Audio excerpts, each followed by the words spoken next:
The Future Sport Podcast is brought to you by 3Advance, developers of sports tech apps that are AI-powered and UX-focused. So if you're looking to create some apps for your startup or your sports biz calls for some artificial or business intelligence, you should check out 3Advance. They're incredible. Go to 3advance.com. That's the number 3advance.com. Empire.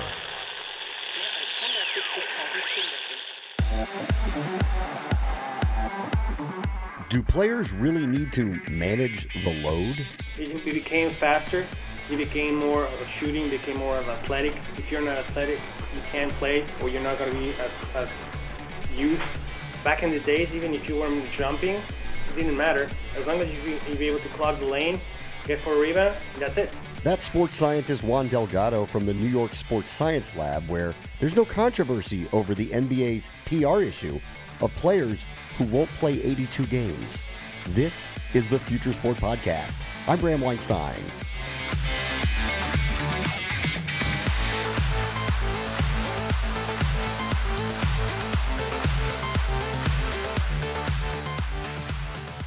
Juan Delgado and one of his colleagues at the New York Sports Science Lab, Sean Kuechenmeister, will join us for a look at why load management actually makes sense for the modern NBA player.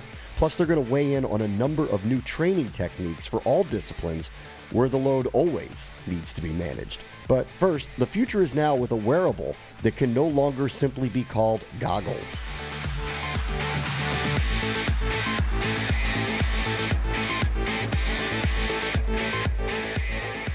Our guest this week is Dan Eisenhart, who's the founder and CEO of Form, which has created swim goggles that simply and practically are unbelievable. Thanks for joining us, Dan. Thanks for having me. What do they do? So our goggles come with a smart display that shows you metrics in real time while you swim.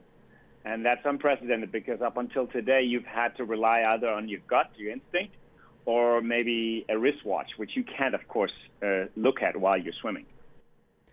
The visibility of it, how did you kind of deal with that technology to be able to see this while you are literally underwater?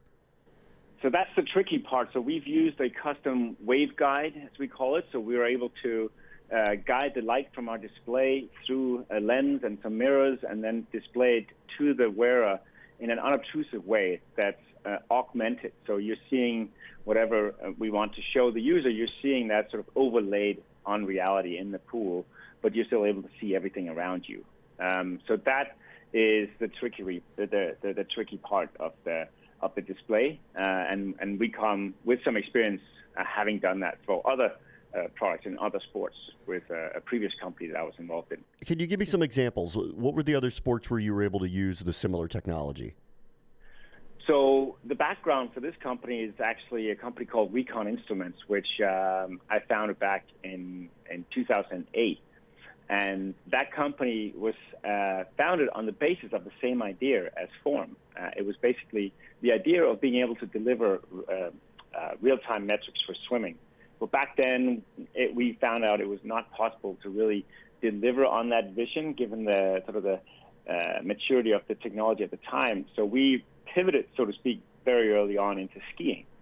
And then we launched a number of products with a number of eyewear companies such as Oakley and Smith and Scott, where this was sort of a display that you had to glance down at, and then you could see your speed and your altitude, and you could get text messages and so forth. So that experience, we have a lot of the same team members from back then that came over into this company,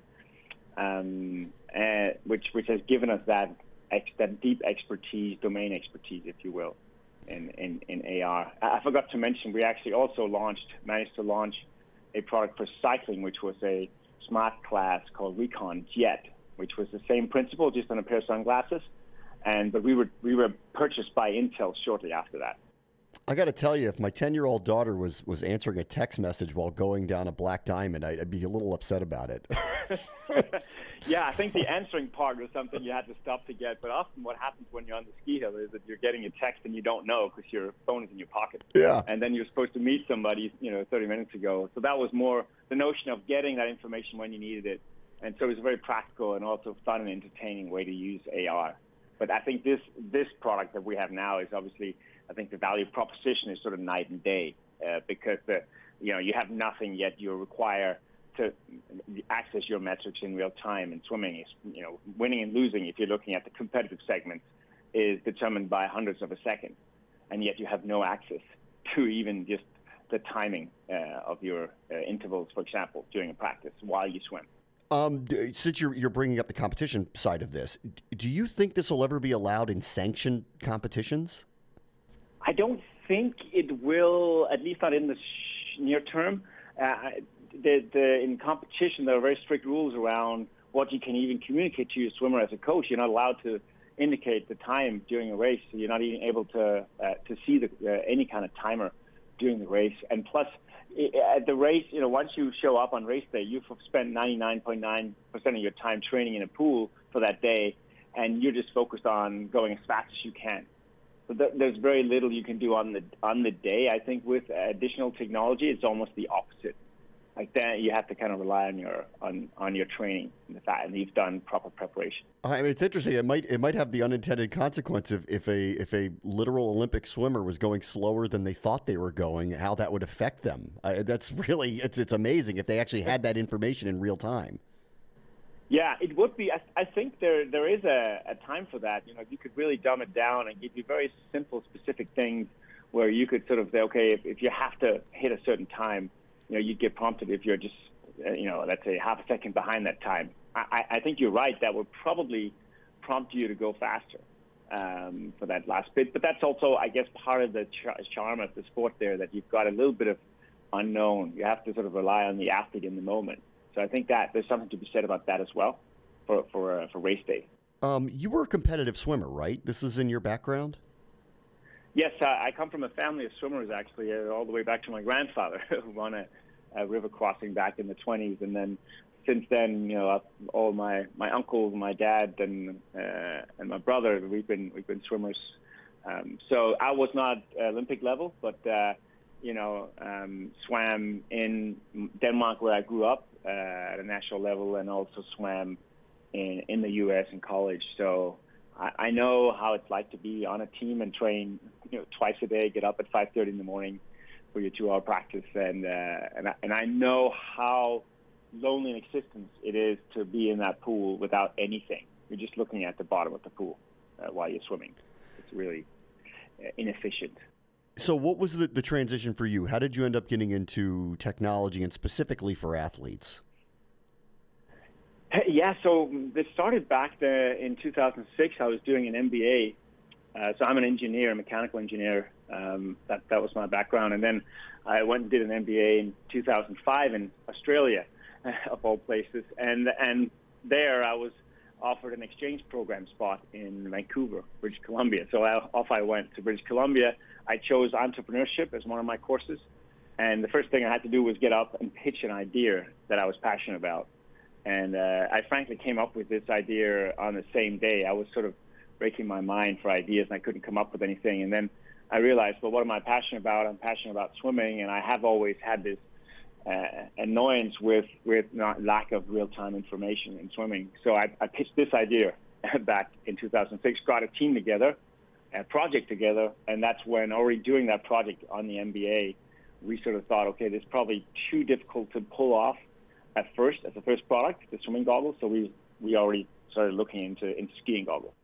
And then we incorporated the company in 2008. I mean, I can imagine the first couple of versions.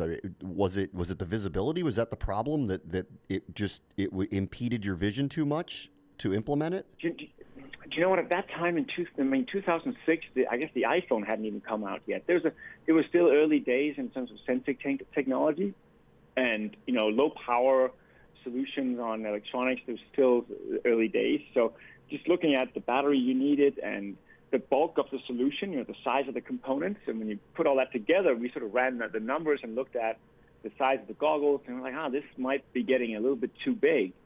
And even if we could pull that off, there was still the whole notion of how are we going to actually be able to accurately detect these events in the pool, detect what stroke you're swimming and your splits and your rest automatically when you're sitting on the head. because we knew we couldn't have sensors in water communicate or rely on sensors mounted on the body underwater. So we had to have everything just sitting on the head, and that was a tall order. We didn't really know how to do that. We thought, well, maybe there's another sport that's also big and where we could implement that technology into a larger form factor, a pair of ski goggles that we're already wearing. So skiing, you're skiing. I'm sure there's different form, but you're skiing. There's different form in a pool. Your goggles know if I'm doing a breaststroke or freestyle, it's aware of this? It's aware of a lot of things, and that's the first thing you have to be aware of. What stroke type are you actually swimming? So we know that immediately. We know what your stroke rate is, how many strokes you take per load, when you're resting, when you're not resting. So we have all this data to collect, and we have used machine learning. That's how we're able to do it. And this is what we didn't know back in 2006. There was a much more, I guess, scarce expertise, and now a lot of people, engineers, are trained in this domain. And we to be able to detect patterns between your sensor output, so what we're actually detecting on the goggles, and what you're actually doing. You're swimming freestyle. You have a certain way, a certain motion signature, if you will, that's detected and picked up by the sensors, and then a machine learning algorithm can make sense of that and tell the computer what is actually happening. And then once we know what stroke type you're swimming and other metrics, then we can start to then make sense out of that, bring meaning to it, and feed that back to the user. That's really wild. What can it not do now that you'd like to see it be able to do in a future version of it? So it's hard for me to speak to future features. I've had bad experience with that in the past because you sort of speculate, and then people think, oh, is that in the current version, or is that coming? So we really don't speak to any features unless they're launched. But what I can say is that we have solved the fundamental problem in swimming with the current version in terms of being able to detect accurately your split times. That's the most important thing. So when you're turning, you get your split for the last length. When you rest, you get your split for the interval, or up until that point, it counts the distance. And now we have a partnership with Polar as well on heart rate, so we can get that real-time heart rate feed in there. So really, the goggles as they are now is plug and play for anybody who is swimming. And for the serious swimmer, like I was back in the day, and even higher level for the Olympians, this is something that is completely revolutionary for them, because they're now able to actually, those 6 hours they spend in the pool, they're able to use those 6 hours or 4 hours or however many hours they spend much more efficiently. And they can work with their coach as well much more efficiently. Yeah, I mean, listen, I can see Michael Phelps and of course Lindsey Vonn using your goggles, and it makes a lot of sense. What about the average swimmer? What are they able to do with these? Why would they want them? Do you know what? That's one of the big surprises that we've seen. Is we wanted to make sure that we set the bar really high in terms of accuracy and what we could actually do with the goggles, so we could get these high-level competitive swimmers on board. Because we thought that was very important for the brand, and that's also my background. But what we've seen very early on is that fundamental feature set that we have, fitness swimmers are actually loving it, because it's kind of gamifying the experience. They're jumping in the pool, they're no longer lost. There's a little bit of structure. You can, you swim a length, and then you can see, oh, I was actually a second faster than my last length. And you stop, you rest. It shows you, the time, of day. That's also important information if you can't see a pool, sort of a clock on the wall there. So there's a lot of practical stuff and gamified stuff that's in the goggles for those swimmers. So we've actually seen really good feedback on that. Is there any kind of model where this information can then be shared with other swimmers locally, regionally, around the country, around the world, where you can kind of see where you stack up? Or are you guys looking at that model at all? Yeah, I think that's something that's inevitable for any community, and we have a community now. It's obviously growing fast, and that's I think an important part of the product offering. That you're able to upload this swim. It just happens seamlessly when you save the activity in the goggles there. It connects to your phone, it uploads, and you can share your stats, and you can mark it private or public. If it's public, other people, your friends, followers can go and click on it and look at your metrics. So I think that's that's something that is also really exciting for all swimmers to be able to, on the bus ride home, you're just reviewing what you actually did, and maybe you're making plans for your next swim, or you're sharing it with your friends, bragging about how fast you were. So I think that's something that we see from other sports platforms is driving the stickiness and engagement for users. So we're going to continue to listen to our customers and find out, well, what are the most compelling features that we can now launch to increase that engagement. And then that's what we're in that learning mode right now. So we'll see what we end up implementing, but that's much more iterative and something we're working on every day. Is there a background in military here with this? It feels like there's an easy application where the military would want to utilize something like this as well. Yeah, we've seen military applications for augmented reality. Maybe that was even where it all began, with these notorious fighter pilot helmets. And there's all kinds of ethical evaluations about that when you're a tech company and you cater to military. Yeah. And we've seen that backlash at Microsoft and other companies. So there's something that if you do decide to do that, you need to make absolutely certain that that's part of your culture as well, as not just being a good business case potentially for your technology. For us, it's not something that we're going to be doing. This is the market for swimming is gigantic. There's over 30 million active pool swimmers in the U.S. alone. In the world, we've seen estimates of over 240 million active pool swimmers. So it's one of the biggest sports in the world, yet there's really very little technology today for that sport. And so the opportunity there in that market is just enormous. And I don't think we'll run out of things to offer those customers in any time in the near future. We're going to be very busy just with that. How about the industry, though? This is very disruptive for them. It's very different. We're talking about, you had talked about how solitary the experience is when you're training and you're really taking it very seriously. And this is an opportunity to kind of open up a community here by sharing one's data with one another and be part of something. Are they open arms to all of this, all these changes that are happening?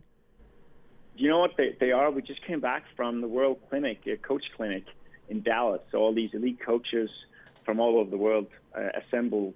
I think they do it once a year. This year was in Dallas, and we had a booth there, and I did a little keynote, and we had a chance to really show off the goggles. And we had expected that it was going to be a little bit more convincing because, of course, if you have an industry where there hasn't really been much technology in the past, of course, there's going to be less experience with that and comfort around using technology. But it was almost as if, sort of a eureka moment where coaches were saying, we've been waiting for this for a long time. And actually, we even have a swimmer on our team already, some of the early adopters who went on your site and purchased a pair. And now I need a pair as fast as possible so I can get ahead of them and know what's going on. So we're kind of seeing that attack from both sides, the swimmers, especially younger swimmers, that are just like seeing this as an obvious next step for them. And then the coaches trying to catch up, but definitely seeing the value because it frees up them to focus more on the dialogue with the swimmer to get their technique improved.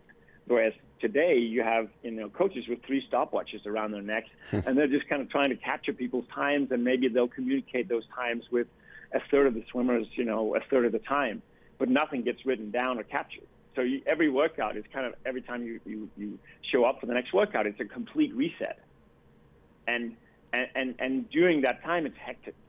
So I think it's clear that coaches are going to have a lot more time on their hands to actually value add in terms of technique improvements. So that's why we thought we witnessed this in real time, so to speak, at the conference. The coaches were actually open arms on this.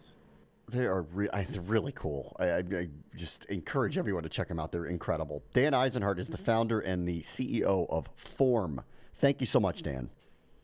Thank you, Bram. Up next, Juan Delgado and Sean Kuechenmeister from the New York Sports Science Lab on modern training and why load management makes sense. This is the Future Sport Podcast.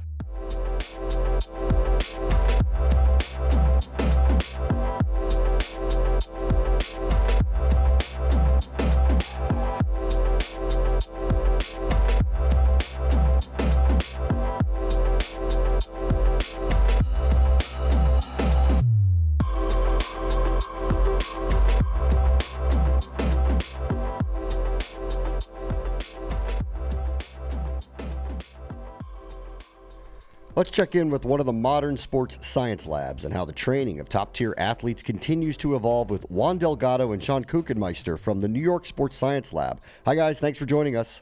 Very good. Well. What's new up in New York these days? Well, many things. Since the last time we spoke, as you know, we work with a lot of different athletes, especially professional athletes in collegiate, high school. So one of the things that we've been doing is improving our global assessment. What we do here at the lab is very important. And the way that we do it is we do something called global assessment. The global assessment basically is going to be evaluating all different imbalances, situations that they have to fix on. Maybe muscles are not working properly, flexibility, mobility, and also a very important part, which is brain training, see how they take decisions, quick decision making, everything like that. So what we're doing right now, besides improving it in terms of the quality of it and the data that it's giving us, which is right now more than 1,800 points of reference for data, is we're trying to make it, or we're actually working on having an application that is going to be taking machine learning. So what it's going to do is going to be taking all the information from this assessment, all the imbalances that you can have, is going to be taken into a big database, doing an algorithm is going to be immediately evaluating, giving you what is going on with that athlete, and giving you recommendations based on the assessment findings. So that's one of the biggest things that we've been doing so far. Having an app that has machine learning and also artificial intelligence to identify those imbalances when you put the information, and at the same time give you recommendations, is a big step forward. Can you be specific, Juan, and give us an example of getting these data points and translating it into a new training method to help the athlete get better? Certainly, that is not a problem. For example, to be a little bit more specific on how this works, let's say you have an athlete who cannot really move, has a little problems on flexing the knee, or knee flexion, a little restricted on the mobility on the hip. So that translates into what we're going to be doing with training. We're going to be working more on flexibility, working more on the range of motion, working more on the muscles that create that range of motion. I always do an analogy saying that our body is like a crane. When the skeleton is the crane itself, and whatever moves the crane, which in regular crane is a cable, will be the muscles. So when we're doing this assessment, it tells me exactly what muscles are working or not, and if they're affecting that mobility, like I mentioned to you, in the knee flexion or the hip rotation, and then you work on those. So the translation to the training itself, it's working on those muscles that need to be strengthened or relaxed when they're too tight, or they're affecting the range of motion. Another example is when you're doing the assessment is to see the quick decision making, for example, seeing how they react to different stimulus when they have to do target-based exercises, for example, how quickly they can do it. If they can respond to the stimulus in about 0.6 of a second, and they can't, then we need to work on that to make the brain react to that, or retrain the brain. So when we do the assessment, everything that we do is very targeted, and the training per se, it's based on that targeting. Sean, you're one of the trainers there. Can you take us through how you work with the athletes? Absolutely. So my big mantra and our big mantra here at the company is that if you're not assessing, you're guessing, and that's really become a big staple point going forward as far as how we handle our philosophy with training or with rehab. Juan's job is to accumulate all of those data points that we were talking about earlier, and once we have all of that data, it really takes a team to sift through and decide what's really most important. What are our micro goals, what are our macro goals, what do we want to focus on as far as our priorities. And obviously there are circumstances where if we're working with a fighter, oftentimes there's deadlines. If we're with a professional athlete, sometimes we need to adjust our goals based on whether it's in-season, pre-season, or if it's mid-season. So once we have an idea of what it could be, what factors could be potentially making someone more likely to have an injury or potentially leaking performance somewhere, then we're going to go in and we're going to decide exactly what it is that's causing that. So, for example, Juan was using the example of a knee. We see a lot of non-contact ACL injuries. It's one of the most hot-button issues in the industry right now. And one of the most confusing elements, I think, for clinicians when they first start evaluating and assessing joints is someone missing mobility because of an actual tissue restriction, or is it a lack of actual muscle control? So when you utilize technology such as EMGs, surface EMG technology, or 3D motion analysis, we're not only going to have an idea of are you limited in your mobility on one side versus the other, but we're also going to know, is that because of a muscle dysfunction, or is that because the nerves aren't firing evenly on both sides? So when I personally view a joint that is dysfunctional and it is a muscle imbalance situation, that's something that's most likely going to be addressed in a pre-workout activation drill. So for example, if I'm struggling with terminal knee extension, that's something that's going to be addressed by activation drills where we're focusing on those terminal degrees of knee extension. We're going to be doing drills that involve dynamic variable resistance training, maybe with something like bands or with chains. It really comes down to what the ability level of the athlete is as far as their baseline. But activation drills, dynamic warm-ups need to be specific to the training. They need to be specific to the goals. So everything from the warm-up to the actual workout to the cool-down and even to the off-day maintenance program is guided by this global assessment and the results that we get from it.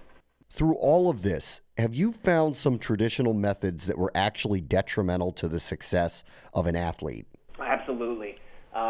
What we saw and what we're still seeing a little bit of now is that kind of in the 80s, the bodybuilding industry kind of hijacked the sports performance industry, and you see a lot of it manifesting in the college and in the high school setting where strength and conditioning coaches or even just typical coaches are promoting a lot of joint isolation training. So the dominant thought process was, okay, I need to work on my speed, so I'm going to isolate my hamstrings, I'm going to isolate my quads, I'm going to isolate my glutes. But in reality, the human body is an interconnected system of muscles and nerves, joints, ligaments, and if we're not training the body in not only that systems approach, but also in a three-dimensional approach, then we're not really going to be preparing the body for the demands of sports. So in biomechanics,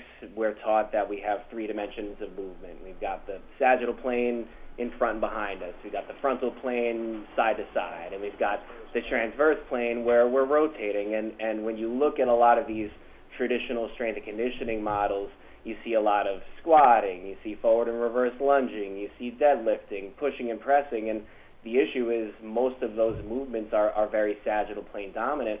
And then when you compare that to where most of these non-contact injuries are happening, you're seeing it's mostly frontal and transverse plane. So not to say that the bodybuilding industry or the powerlifting industry is inherently flawed or wrong, but if we're training an athlete, we need to first train the person. We need to build that general physical preparedness by that three-dimensional movement approach, by that interconnected system approach. And then we really need to see through an evaluative lens which plane of motion are you most limited in, because your power and your ability to perform is going to be not only movement and activity specific, but also plane specific too. So I've taken a real step back in my programming and made a conscious effort to incorporate all three planes of motion in every training session, and especially in terms of fighters, baseball players, tennis players, golfers, anyone that has to really rotate explosively, bowlers too for sure, anyone that has to rotate and anyone that has to really move from one plane to the other seamlessly, we need to really focus our training not so much on our Olympic weightlifting movements, but also really owning those three planes of motion. So if I could say there was one real detrimental thought process with strength and conditioning, it was that we became very single joint dominant for a long time, and then we became very single movement plane dominant for a long time. And I've noticed a really positive trend across the industry, especially in the past 5 to 10 years, that people are kind of moving out of that dynamic and getting a little bit more three-dimensional. You bring all this stuff up, and I can't help but think back to the mantra of bigger, stronger, faster. And it goes back to this idea that this is what the athlete was supposed to look like. But what you're saying is that may never have been true. Sure. Definitely. And, there is a place, I don't want to throw the baby out with the bathwater when it comes to powerlifting and traditional bodybuilding. Bodybuilders are actually some of the least frequent injured athletes on the planet, and it's because that method is safe. So I think there is a time and a place for single joint isolation training, and there definitely is a time and a place to really focus on developing power and building up those Olympic weightlifting movements for certain sports and certain positions. But overall, if our main focus is on the training and not on building the athlete himself or herself, or building the specific movement qualities that are pertinent to the sport, then we're really doing them a disservice. So bigger, stronger, faster, it's all great, but if your movement is flawed, or if you're big, strong, and fast only in one plane of motion, then you are incomplete, and there are going to be imbalances that will come up one way or another. It may not come up in the gym, but if we're going through the rigors of a long season and there's stress and there's fatigue and there's the inevitable aches and pains, something's going to give at some point. And we like to think that, the injury prevention is really a matter of injury mitigation. We need to look at all the factors that could potentially lead you to having non-contact or overuse injuries, and really just working on building you up three-dimensionally and learning how to stabilize, learning how to mobilize, and do it in a way that is consistent and it's time appropriate. And adding to that, nowadays you see guys like defensive tackles, for example, that are 320 pounds, 340 pounds, that they move extremely fast. They move as fast as a running back. 10 years ago, we didn't have that. So our physiology, our bodies are changing, they're evolving to be faster and stronger. So our methodologies and our ways of thinking for training and for assessing a person or an athlete should go evolving as well. So more than having the bigger, stronger, faster mantra right now should be bigger, smart, be stronger, smart, and be faster, smart. Doing it the right way now. It's interesting you bringing that up because it involves strategy, and it used to be that NFL teams employed very large people to occupy space to stop running backs, but these days the linemen are lighter and faster mainly because of the team's desire to throw the ball more. So if we don't evolve with that, and that's one of the things that the assessment has been able to help us in that matter, is because we don't, just like Sean is mentioning, we don't just look at an athlete from one point of view, one plane. We actually look for the whole thing.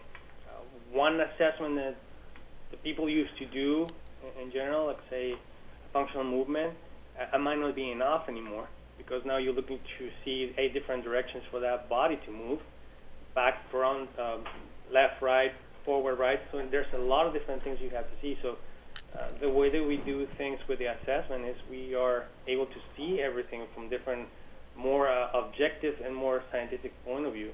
That is a la par with the evolution of the sports.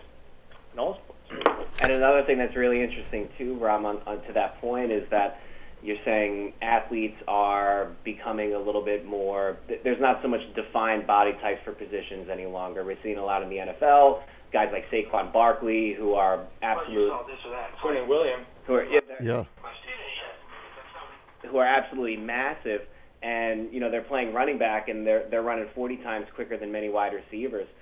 We see it in the NBA too. You got guys like Anthony Davis and Kevin Durant prior to his injury who are handling the ball like point guards, but they're also near 7 feet tall and able to, with a few steps get to the rim and dunk. So as far as injury prevention is concerned, as far as performance is concerned, you have to figure the ligaments on these people are still the same. It's just that their bones are much longer, their muscles are much stronger. These are people that need to now take a much more concerted approach to their recovery and their load management.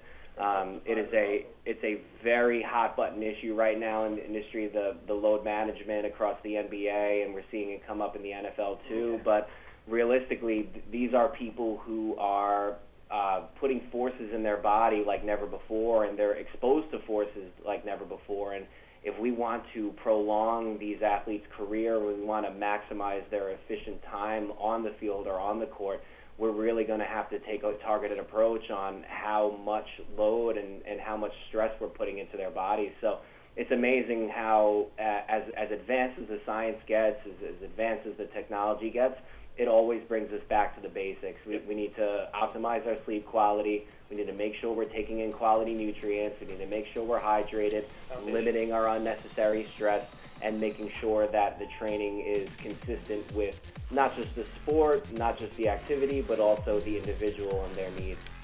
Up next, let's continue that conversation, focusing in on one of the major storylines of the young NBA season, load management.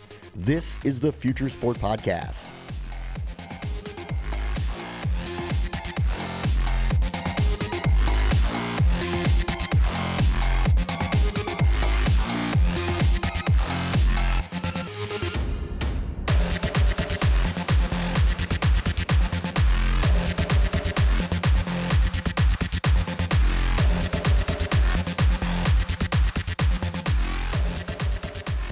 So let's take a minute here to thank our friends at 3 Advance. These guys are ranked one of the nation's top app developers, but that's not all. They've helped grow a bunch of sports tech startups like Team Builder, T-Box Tour, and in-game fantasy, but they're also experts in user experience, cloud APIs, and artificial intelligence. So if you're looking for a dev partner to bring your future sport tech to life, look these guys up. Go to 3advance.com. They're the team to make it happen. At Advance, you will. That's the number 3advance.com, and tell them Future Sport sent you. Let me stay on the topic of load management for a minute here, because it's a big deal, specifically in the NBA, because there are a lot of questions about what a player is supposed to do for the sake of the league, marketing, fans who buy tickets, gambling, fantasy, all these aspects that fall into this idea of a guy might not play 82 games and it won't be directly injury related. What is different now from the athletes from 20 years ago who typically did play 82 games before the playoffs began? Right. So this is a great topic, and it's a perfect topic right now because Juan and I actually respectfully disagree on this. So we can play devil's advocate with each other on this one, and I'll give my perspective from the athletic trainer standpoint, and then I'll let Juan take over on the second end of things. So first of all, I think there's tremendous compelling arguments on both sides. Really, I totally understand where the TV companies are coming from, where the cable networks are coming from, obviously ticket sales and the business end of things, I completely understand. The important thing I think the important message to get across that the sports medicine industry and a lot of these medical staffs really aren't effectively communicating is that the goal of load management is not to necessarily limit the time that the player is on the court. The goal is actually to maximize the amount of time the player is on the court. So when you take, for example, a guy like Joel Embiid, who has a history of degenerative knee issues, guy is, a 7-foot, 200-plus pound specimen of nature that really has not existed, 20, 30 years ago in the NBA. This is someone who is playing through pain all the time, and when that medical staff sits down and they look at, his history of injuries, they're watching him, they're evaluating him on the court, they're evaluating him in the clinic. This is a collective effort between the doctors, the strength and conditioning team, the physical therapists, and the athletic trainers to say, okay, this is the appropriate amount of minutes given the research that we have, given the literature that we have, and the evaluations that we've done. This is the appropriate amount of time that we think is going to be safe and effective for him. So if he has to sit for a period of time in order to ensure that he's going to be close to 100% for the playoffs, in the case of a team that is poised to make the playoffs, then it's a necessary sacrifice in order to get them to that point. So if it's someone like Kawhi Leonard, who has, again, a history of kind of mysterious knee and quad injuries that have been a little bit debated in the past. This is someone who we're going to sit down and we're going to say on a not only a weekly basis but a daily basis, okay, Kawhi, how are you feeling? And he may be the type to say, I'm good. A lot of times you have athletes who are a little bit apprehensive to disclose fully how they're feeling to the staff because they're afraid of being perceived that they don't have that Kobe Bryant's Mamba mentality or that Michael Jordan killer instinct, but the reality is Kobe Bryant's injury was cut short due to injury. And if we are able to maximize the amount of time that these players are playing, if we're able to ensure that they're going to make it through the playoffs, and if we're able to extend their careers, 2, maybe 3 seasons of actual effective play rather than being on and off the injured list, then I'm in favor of it. But I definitely think there's a strong argument to be had with figuring out when are the nationally televised games, when are the games that are going to be the highest draws for ticket sales.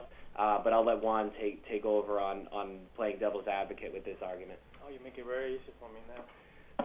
So, no, I do agree with Sean and what he's saying in terms of, like, we have 7 feet tall guys, 260 pounds, or 6'7", 285 pounds in the case of Zion, for example, not to name names, but they're not the same as our 90s Knicks, for example, or the 90s NBA, where you had the big, bulky, plowing centers. They didn't have to move a lot. They didn't have to jump that high. Just clog the lane, and that's it. Now you have a Porzingis, who's a 7'3" guy, 244 pounds, who needs to be in load management because of his knee injury. And he had a knee injury in the first place because there was a biomechanical issue with him. So my theory on that and my take on load management is yes, you can do it on the game, but in my opinion, it should be done during practices. It should be done when they're not playing. It should be putting more emphasis on the nutrition they have. It should be doing more emphasis on doing assessments and see if they're having a problem, a situation, and then based on that, do the load management. Nowadays, I see newspapers, I see in the news that after 5-4 games, they're not in NBA shape and they have to waste or have to lose another 4 or 5 games because they can't keep their shape. Why? It's a matter of culture as well. The eating habits are not there, and sleeping habits are not there. And whose fault is that? That probably would be on the training team. Not the training team, but the whole team behind the team. What we have to do with us as trainers is, like Sean is saying, a daily basis, being with them, talking to them, see how they're doing in terms of their feeding habits, of how much they're sleeping properly, how much hydration they have, all those little things that sometimes some teams don't pay attention to. They just want them to run faster. They just want to be on the field. They just want to be as usable as possible. But it has to be more than that, in my opinion. There's a lot of non-monitoring their readiness. If they're ready to train that day, are they fatigued? Why are they fatigued? Did they eat well? Did they sleep well the day before? So I think load management, it has to be more than just don't let them play a game or a season game. It has to be more than, okay, maybe why don't we lose one practice? You know what? Kawhi, don't practice today, but I want you to be on the film room so you can see what you were doing right or not.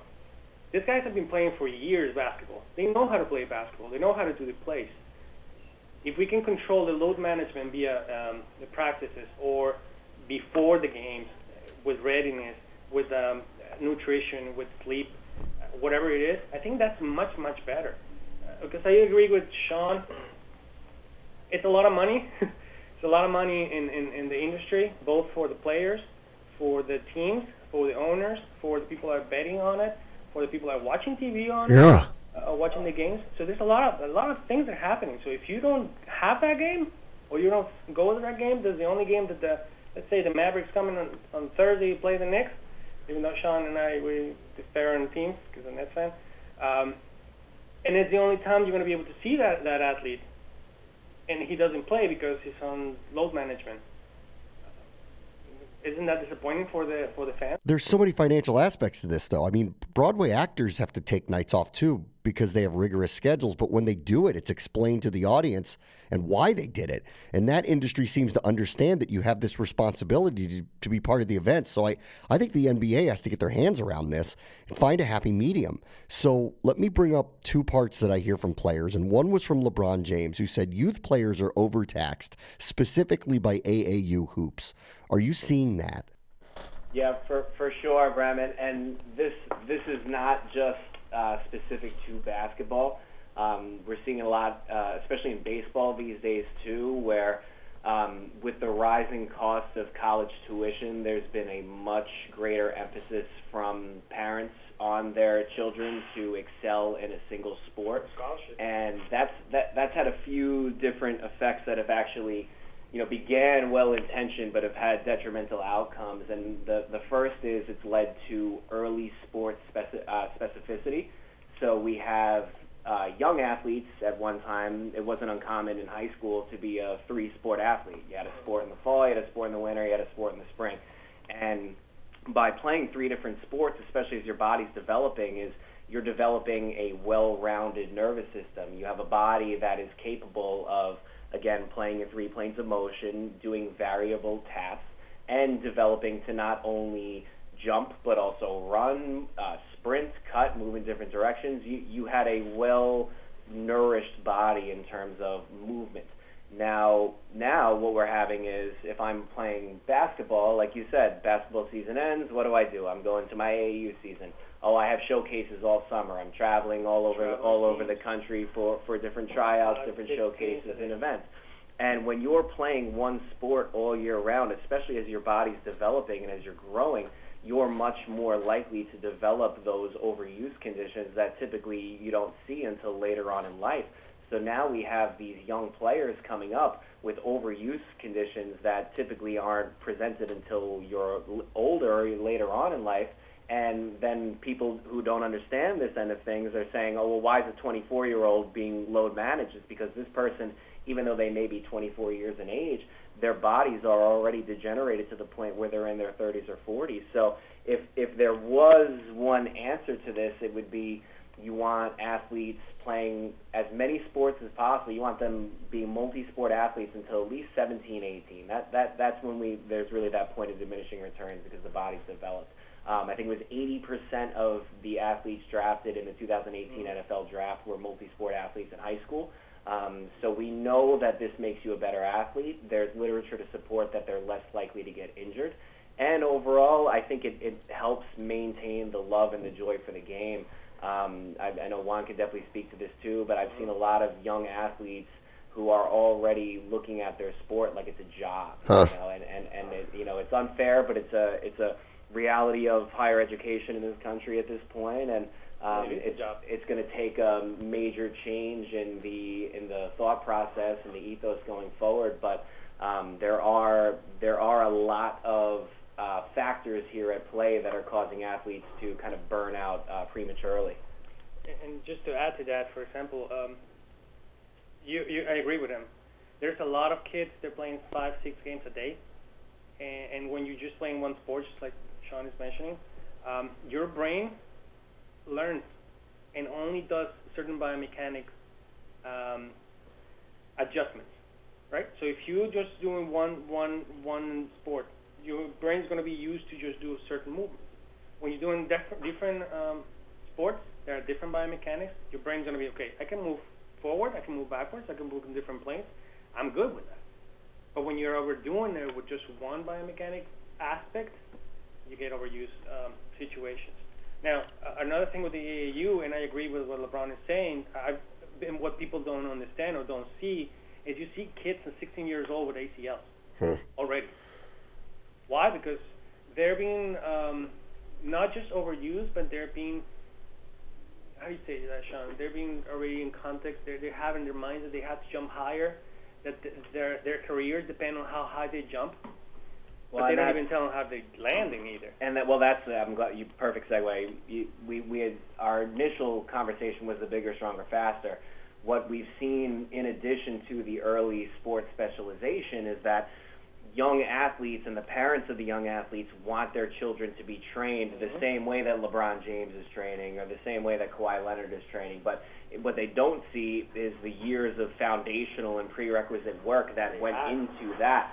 So if a young athlete who doesn't even have the ability to land with proper mechanics wants to start doing heavy plyometric training or sprint training or really heavy loaded up squats and deadlifts, it's like we need to take a step back here and work on your foundations first. So you wouldn't be taking advanced algebra before you take basic geometry. Mm-hmm. So a lot of times we kind of put the carriage before the horse, and the parents want the fancy, explosive training programs, but in reality what the child needs is some prerequisites and some general, some foundations first.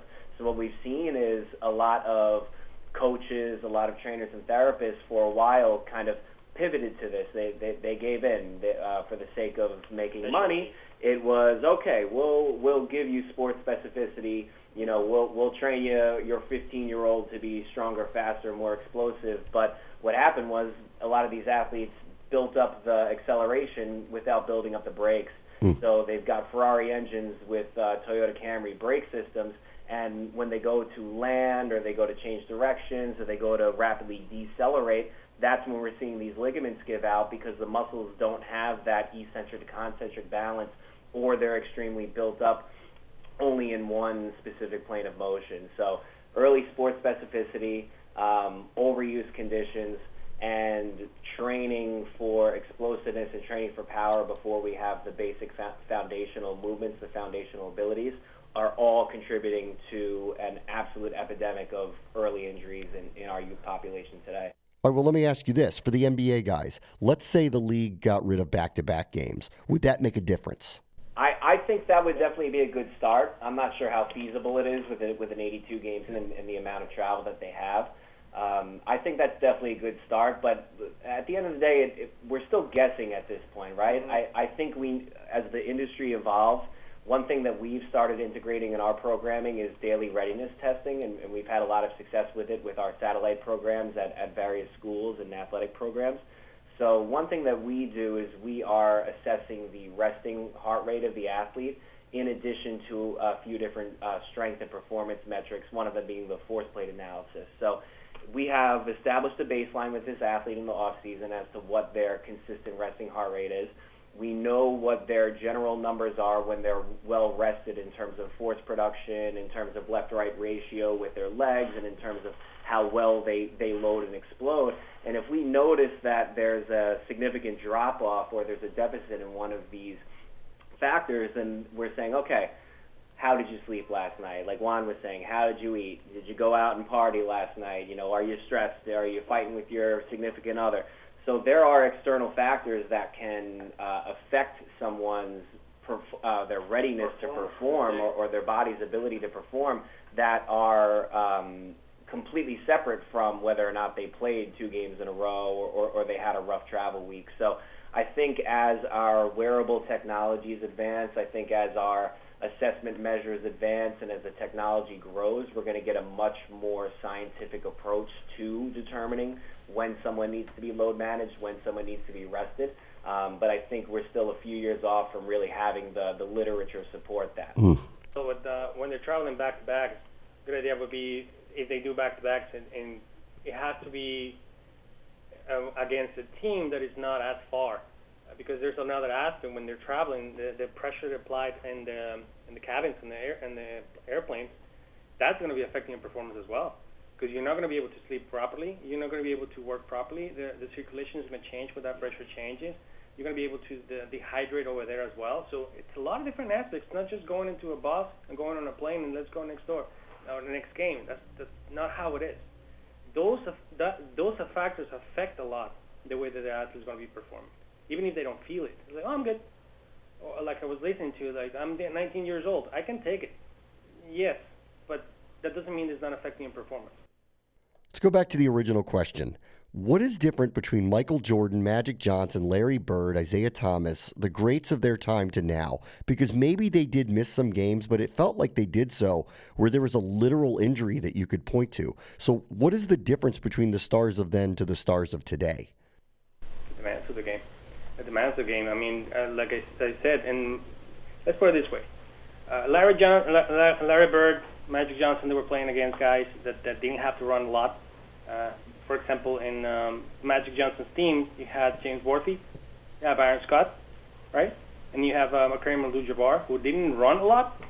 He was basically just shooting, defending.